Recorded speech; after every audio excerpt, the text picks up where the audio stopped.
ketika turun ayat ini bapak-bapak, ibu-ibu, ada yang bertanya kepada Rasulullah, namanya Abu Dahda Al-Ansari, bukan Abu Darda, tapi Abu Dahda Al-Ansari. Abu Dahda bertanya kepada Rasulullah, "Ya Rasulullah, innallaha la yuridu minna al-qard." Allah suka kita pinjemin? Maka Nabi menjawab, "Naam." Allah suka dapat pinjaman. Yang saya tahu Pak, Allah senang itu kalau dua hal. Satu, kata Allah, kata Rasulullah, "Lallahu asyaddu farha bitaubati abdihi." Sungguh Allah itu sangat senang banget dengan taubatnya hambanya. Yang kedua, hadis ini Pak, Allah senang banget kalau dapat pinjaman dari hambanya. Masya Allah. Allah senang dapat pinjaman itu bukan kepentingan untuk Allah, tapi kembali kepentingan untuk hambanya. Fayudha'ifahu lahu adhafan katsira. Karena nanti dapat lipatan kembalian yang luar biasa banyaknya, saudaraku. Itulah yang membuat Allah senang, karena hambanya benar-benar mendapatkan balen yang luar biasa dari pinjaman yang telah dipinjamkan kepada Allah Azza wa Jalla Jalaluhu.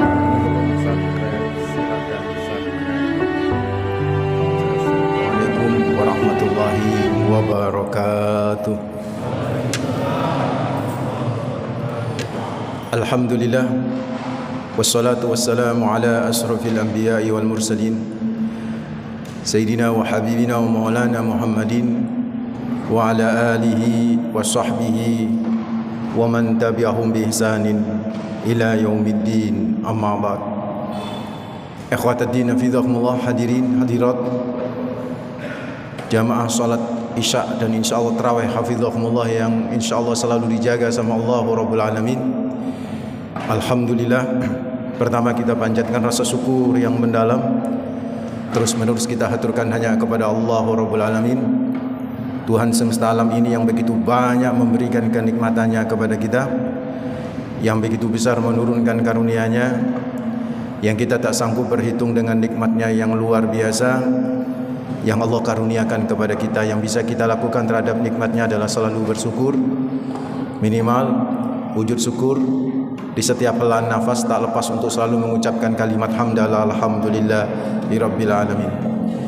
Yang kedua, salam dan salawat terus kita persembahkan kepada manusia terbaik, pemilik pribadi yang sempurna, Rasulullah sallallahu alaihi wasallam, dengan ucapan Allahumma shalli wa sallim wa barik ala Sayyidina Muhammad wa ala ali Sayyidina Muhammad. Semoga salam dan salawat kita kelak bisa menjadi syafaat bagi kita di hari akhir. Amin ya rabbal alamin. Ikhwataddin hafizakumullah, saudaraku, ibu-ibu, bapak-bapak yang insyaallah selalu dijaga sama Allah Rabbul Alamin.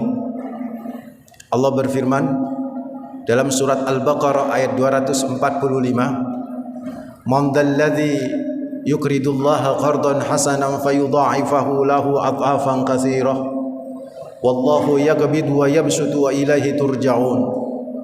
Shadaqallahul adzim wa sadaqar rasul wa nahnu ala dzalika minasyahidin. Ketika turun ayat ini, saudaraku, ada kejadian yang memberikan faham, memberikan tafsiran terhadap ayat ini.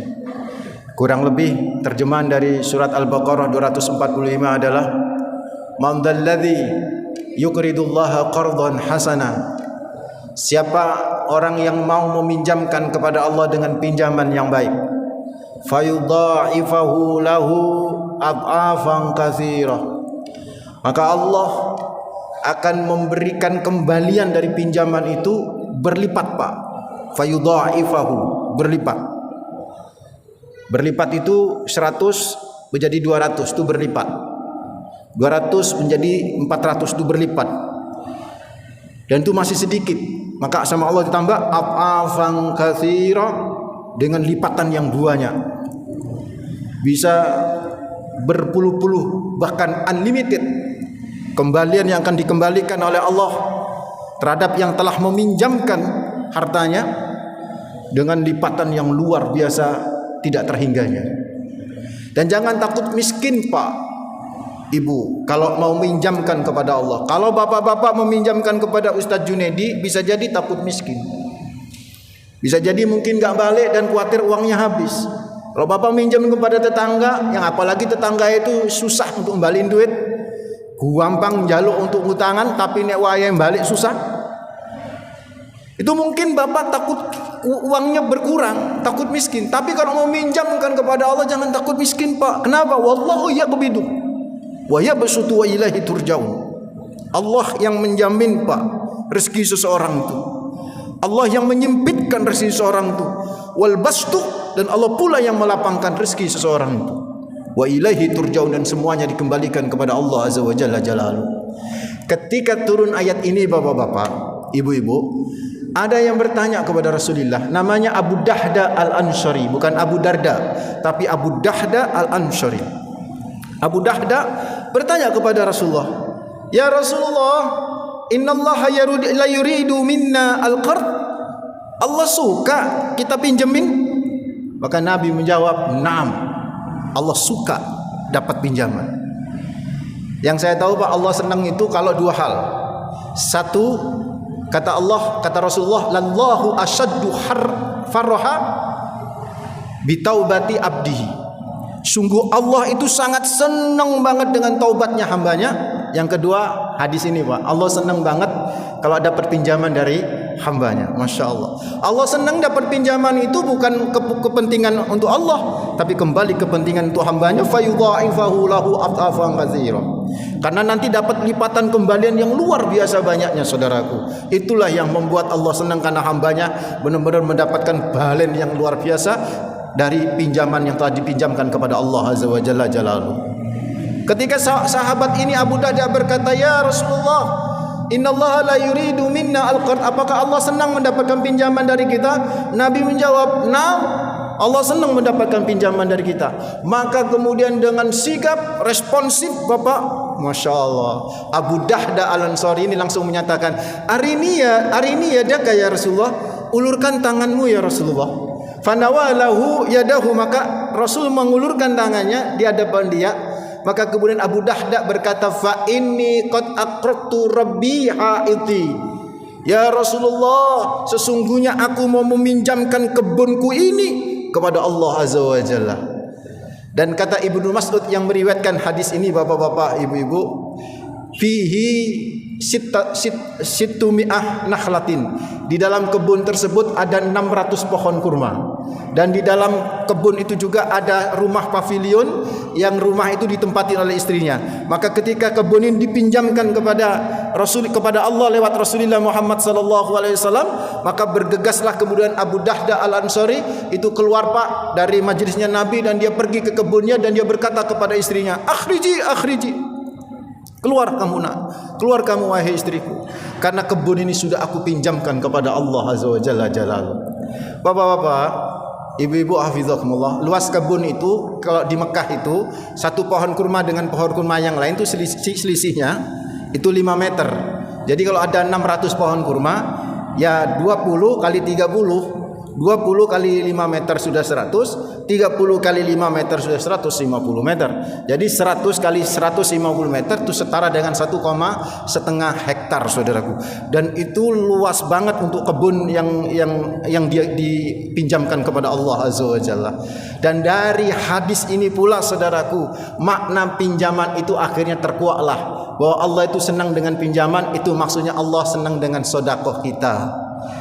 Maka berbicara tentang sedekah, Bapak Ibu. Jadi kalau Bapak Ibu bersedekah itu sama saja telah meminjamkan kepada Allah azza wa jalla. Makanya kenapa ada yang bertanya sama saya, kenapa Allah menggunakan istilah meminjam, bukan istilah sedekah langsung? Karena kalau istilah sedekah kan ketoke sentek duwite, dikekno gak balik kan begitu. Maka kemudian Allah menggunakan istilah meminjam karena orang minjam pasti harus dikembalikan, dan Allah pasti akan mengembalikan, fayudha'ifahu lahu adhafan katsira, dan kembaliannya sungguh sangat luar biasa. Nah, bicara bahwa pinjaman itu sama dengan sedekah, sedekah itu ada dua macam, Bapak-bapak, Ibu-ibu. Ada sedekah sunnah dan ada sedekah apa? Wajib. Kalau sedekah sunnah itu semua orang pasti senang sedekah sunnah. Semua orang pasti senang sedekah sunnah. Karena sedekah sunnah itu sak kobre, sak senenge ati, sak lagi gak galone ati, perasaan lagi nyaman, ya, sak ono duit. Biasanya ngono itu sedekah sunnah. Mangkan gampang sedekah sunnah itu. Sedekah sunnah keren, sedekah sunnah oke, Pak. dapat dinilai pahala sama Allah Azza wa Jalla. Tapi tolong jangan dilupakan sedekah apa? Wajib. Sedekah wajib itu dalam bahasa agama disebut apa? Zakat. Zakat itu ada dua macam, ada zakat nafsi dan ada zakat mal. Ayo kita juga gemar berzakat, jangan hanya gemar bersedekah. Motivator itu kan motivasinya hanya untuk orang supaya bersedekah, tidak berzakat. Karena justru nanti yang ditanya oleh malaikat itu bukan sedekahnya, Pak. Nanti yang kemudian orang-orang kepingin balik lagi hidup di dunia itu bukan karena sedekah, tapi karena zakat yang tidak ditunaikan. Zakat yang pertama tadi zakat jiwa. Jadi siapapun yang punya jiwa sampai malam lebaran, Pak, wajib keluarin zakatnya. Tak peduli jenengan miskin atau tidak miskin. Orang miskin pun harus mengeluarkan zakat kalau dalam satu hari raya itu dia kelebihan makanan. Makanya tidak peduli pada harta kalau zakat fitrih atau zakat fitrah itu, tapi pedulinya kepada jiwa. Bayi yang baru lahir, Pak, kan nggak kerja bayi yang baru lahir itu. Malam lebaran Pak lahirnya wajib keluarin apa? Zakat, saudara. Karena fungsi zakat tuhratal lis-shaim, membersihkan orang-orang jiwanya orang-orang yang berpuasa. Karena belum tentu puasa kita ini benar-benar sempurna, Pak. Maka dibersihkanlah dengan zakat fitrah. Ayo jangan sampai lupa ya. Ini sudah malam 29 ya. Ya, malam 29 Pak. Malam 29. Masya Allah nggak terasa ini, Pak. Malam 29. Ayo yang belum bayar zakatlah ke masjid kita ya. Dan bayar zakat itu sebenarnya begini, kalau di masjid ini ditarik, ayo Pak bayar zakat, bayar aja Pak. Terus di masjid yang lain Bapak misalnya juga punya rumah di situ ditarik, bayar lagi tidak apa-apa Pak, tidak ada masalah. Daripada mungkin kelalen, daripada kelupaan, daripada kekurangan, lebih baik berlebih. Nanti yang dihitung sama Allah yang pertama kan begitu kan, tidak apa-apa. Jadi boleh kita bayar zakat berlebih itu saudaraku, kalau kita punya duit, ya enggak ya. Tapi yang lebih penting lagi itu zakat mal. Masalahnya zakat mal ini banyak orang yang enggak paham, Pak, Ibu, hafizakumullah, ya enggak. Apalagi ibu-ibu lebih senang zakat mal. Tadi saya lewat, Pak, ngelewatin Royal itu Masya Allah ramenya luar biasa. Jadi lebih banyak berzakat ke mall daripada berzakat harta. Ayo bapak-bapak, saya udah keliling loh Ustaz Makhrus ke beberapa masjid. Alhamdulillah ini tahun ini agak normal, Pak, kita ceramah kemana-mana. Sering saya tanya, zakatnya tahun kemarin, tahun yang lalu dapat berapa? Zakat mal ya. Rata-rata semua masjid itu zakat malnya lebih sedikit, Pak, daripada zakat fitrahnya, Pak. Zakat fitrahnya itu banyak, kalau dalam bentuk uang itu lebih banyak daripada zakat mal. Coba bisa nggak bayangin, Pak? Ini keliru gitu loh. Kalau ada perumahan, masjid di perumahan zakat malnya cuma 30 juta. Aneh bin ajaib itu, Pak. Itu ada dua kemungkinan. Marketing zakat dari masjid itu kurang heboh, atau bisa jadi masyarakat sekitar itu nggak paham dalam konteks zakatnya. Dipikir zakat itu sak kober, enggak, zakat mah enggak bisa sak kober, Pak. Itu ada ketetapannya berapa dia harus mengeluarkannya. Jadi kalau hitungan saya enggak tahu Bas sekarang berapa hitungannya. Kan 85 gram emas.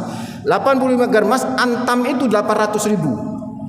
Satu bulan sebelum masuk Ramadan saya sempat ngitung, Mas. Itu antam 800.000. Jadi 85 kali 800.000 itu setara dengan 68 juta. Jadi siapapun yang punya duit tabungan atau surat berharga nilainya 68 juta, sudah setahun Bapak, sudah setahun Ibu, ada di rekening, ada di lemari, sudah 68 juta setahun. Maka harus dikeluarkan zakatnya. Kalau Bapak Ibu nggak ngeluarin zakatnya 2,5%, yang ngancam bukan Junedi Sahal, Bu, Pak. Yang ngancam sinten? Allah. Sampai perhatiin Bapak-bapak, Ibu-ibu, hafizakumullah, ini bukan medeni saya. Saya cuma nakut-nakutin saja. Coba perhatiin, ketika Allah mengancam orang yang minuman keras, nggak dirinci, Pak, di dalam Al-Qur'an bagaimana bentuk ancaman Allah. Ketika Allah mengancam orang yang berzina, wala taqrabuz zina innahu kana fahisyatan wa sa'a sabila, enggak diperinci sama Allah kayak apa bentuk ancaman zina itu bagi mereka yang berzina dari Allah. Ketika Allah mengancam orang yang main riba, Pak, enggak diperinci bagaimana ancaman Allah itu di akhirat nanti bagi pemain riba. Enggak diperinci, Pak. Orang yang meninggalkan sholat tidak diperinci bagaimana ancamannya Bapak sama Allah. Tapi bagi orang-orang yang meninggalkan tidak bayar zakat mal Pak, atau zakat fitrah, Masya Allah diperinci Pak ancamannya sama Gusti Allah. Mau tahu nih Pak Ibu, ini sampai berapa menit ya Mas? Tambah satu menit, 2 menit lagi ya, boleh ya? Ancamannya menakutkan Pak. Apa kata Allah? Lihat surat At-Taubah ayat 35. Walladzina yaknizuna ad-dhahaba wal fiddata wa la yunfikunaha fi sabilillah fabashshirhum bi'adzabin alim. Yawma yuhma 'alaiha fi nari jahannama fatukwa biha jibahuhum wa junubuhum wa duhuruhum hadza ma kanastum li anfusikum. Itu kata Allah Rabbul Alamin al-ayah. Itu kata Allah. Orang-orang yang suka ngumpulin duit emas, perak, duit dinar, apa harta sering dikumpulin. Wala yunfikunaha fi sabilillah, sudah sampai nisab, sudah bertahun-tahun, wala yunfikunaha fi sabilillah, tidak dikeluarkan zakatnya. Fabashshirhum bi'adzabin alim, beritakan gembira kepada mereka dengan azab yang menyakitkan. Apa perincian azab menyakitkan? Diperinci sama Allah. Yauma yuhma 'alaiha fi nari jahannama, maka di hari kiamat nanti semua harta itu dibakar sama Allah fi nari jahannama, di neraka jahanam sampai meleleh, dijadikan lempengan besi. Fatukwa biha jibauhum, maka harta yang sudah jadi lempengan besi itu Pak, harta yang enggak dizakat yang sudah jadi lempengan besi itu dijadikan alat setrika sama Gusti Allah, dan yang disetrika itu jibahuhum wa junubuhum wa duhuruhum hadza ma kanastum li anfusikum. Yang disetrika jidat, perut dan geger Pak. Ayo Bapak Ibu dicek rekeningnya ini mumpung akhir bulan Ramadan, daripada nanti kita disetrika di akhirat sama Allah Azza wa Jalla Jalalu. Dan mudah-mudahan setelah ini kita lebih semangat lagi untuk beribadah, karena ciri-ciri puasanya diterima Pak adalah orang bertakwa, dan ciri orang bertakwa adalah alladzina yunfikuna fis sarra'i wad dharra, yaitu orang yang mau berzakat. Karena yang namanya zakat itu tak peduli susah atau seneng, sampai loro sampai sehat nek wae zakat zakato, sampai lagi baper, lagi hati tenang, lagi hati susah, lagi hati sumpek, nek wae zakat zakato, karena zakat itu harus dipaksa. Itulah kenapa Abu Bakar memerangi orang yang enggak bayar zakat, bukan memerangi orang yang enggak sholat. Saudaraku, mudah-mudahan bermanfaat. Aqulu qouli hadza wastaghfirullah li wa lakum innahu huwal ghafurur rahim. Assalamualaikum warahmatullahi wabarakatuh.